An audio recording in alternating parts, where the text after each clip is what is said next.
What's up, and welcome back to Interpreting the Stars, where today we're finally finishing out our Christopher Nolan marathon of films with his most recent film, Tenet. Like most people, I had high expectations coming into this movie. I love Christopher Nolan and everything that he does. Half of my ranking list covering all of his films are all graded A+, so between 96 and 100%. He's done so many good films that I feel like I've gained a lifelong loyalty to his brand, I guess you could say. I can't even imagine skipping out on something that he does, which also means that if he doesn't come into that level of perfection that I often associated with him, I can get a little bit disappointed. So the real question is where Tenet lies. Will it be placed next to his other great movies, or will the complex nature of the film be too ambient to ignore? Let's get cracking. This review is brought to you by the word of the day, ambient. Existing or present on all sides, aka encompassing. Okay, so here's the thing. Always love it when you hear that, right? Tenet's good. It's an incredibly well-made and exciting movie that is without a doubt one of Christopher Nolan's most ambitious films to date. I might even be getting ahead of myself here, but I think it's going to be his most ambitious film ever, and that none of his future projects will ever touch the amount of complex thought put into this movie. The main thing that will have everybody talking is the concept alone, which deals with inverted time. To give you a somewhat solid idea of what's going on in this film, you got a protagonist who is tracking something called Tenet, which goes off the idea that some things are going in reverse because they were inverted in the future, but you can interact with them directly just by thinking about them in the present, which affects the past, or something. Now, this Tenet thing is really bad for humanity because it could theoretically bring the end to everything, and it's up to this protagonist and a group of others to stop the world from ending. So you got all these things going in reverse while you got all these other things going forward simultaneously, and when they run into each other, some really insane things start to happen that I've never really seen in a movie, which makes this film really unique and original, which of course lines up with what you expect out of Nolan, and it is well made. The cinematography of the film from beginning to end is explosive and exciting and brings me back to the intro scene of The Dark Knight.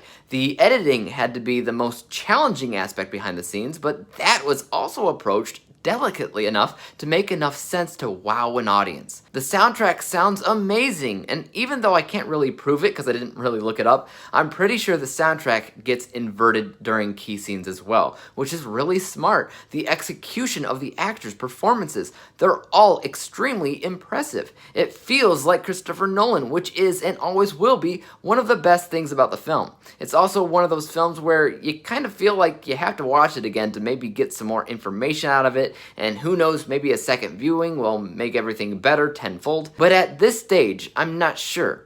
At this point, I just gotta say that the movie's confusing. I've heard a lot of people say the same thing about it, but I had my doubts because a lot of people also didn't understand Inception, but I found that to be incredibly clear and even relatable in some regards. Tenet, on the other hand, is beyond convoluted when it comes down to exposition and over-explaining. Every scene, they have somebody trying to explain to the audience what's going on and how the science of this movie even works, and no matter the amount of exposition, I still mostly felt lost as to what was going on. Look, even Inception had a lot of exposition and explanations, but it was accompanied by visual examples of what they're talking about. And not only that, it was never pushing the boundary of what's understandable and what's not, because everybody dreams, so people can relate to what Inception did. Everybody could sit there, watch Inception, and say to themselves, I've had this same exact thing happen to me in my own dreams, which makes the experience watching Inception that much cooler. Nobody can relate to what's going on in Tenet, and the sheer amount of exposition of Tenet versus Inception is like, Inception just tenfold. There's just information overload without very much visual examples as to what in the world they're even talking about. We get it, Christopher Nolan, you're a genius, but I think the only person that will understand this movie 100% is you, and only you. At the end of the day, I don't think anybody can argue with the fact that it is a well-made film that is often really exciting to watch. It's an even better movie if you can shut your brain off and just enjoy it as is. One of the characters in the movie actually tells the protagonist not to think about it, and I was just sitting there thinking, yeah, that might actually be the best course of action. But I can't help myself. I have to think about it. And the more that I thought about it, the more my mind kind of got tangled in a mishmash of confusion.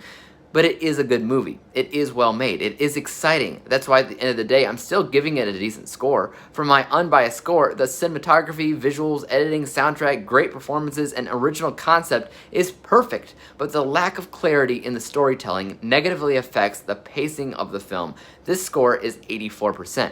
From a bias perspective, like I said, it is a very exciting film that does a great job engaging the audience from beginning to end, but like I said, it is confusing, maybe too confusing for most people. This score is 86%. Averaging out the two scores together, we come to the final rating of 85%, 85 out of 100 possible stars, or a B letter grade. I'll be coming out with a Christopher Nolan ranking video soon, so look out for that. But in the meantime, let's hear your thoughts on Tenet in the comment section down below. Is your mind blown? Are you confused beyond belief? Let me know, and as for YouTube, you guys know what to do. Hit the like, subscribe button, and bell to be notified when I come out with my next review, and until then, peace out. Dave examines movies we just watch for fun.